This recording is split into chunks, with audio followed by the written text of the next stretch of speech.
Mo kí yín púpọ̀ Aseyidh Alh Ọlọ́run bá mi ṣàlékún àlùbáríkà yín. Èmi kàn fẹ́ kún yín lẹ́yìn lórí ọ̀rọ̀ tẹ́ sọ ni.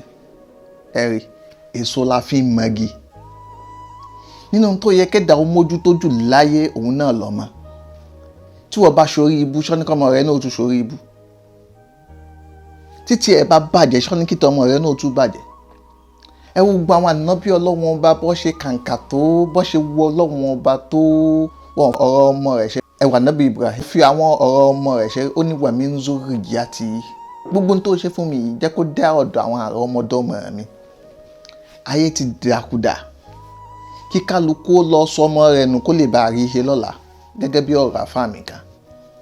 Kí kálukú lọ sọmọ rẹ̀ nù kó lè bá rí ihe lọ́la. Gbólóhùn bá ti sọmọ rẹ̀ nù ó sọmọ rẹ̀ nù síbi ẹ̀kọ́.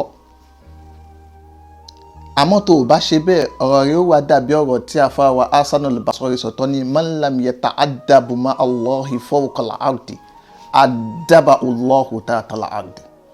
Gbogbo ẹni tó bá ti ń sọ fún kó kẹ́kọ̀ọ́ tí ó kẹ́kọ̀ọ́ lórí ilẹ̀ ayé tí bá ń bẹnu sàárè yóò máa kẹ́kọ̀ọ́.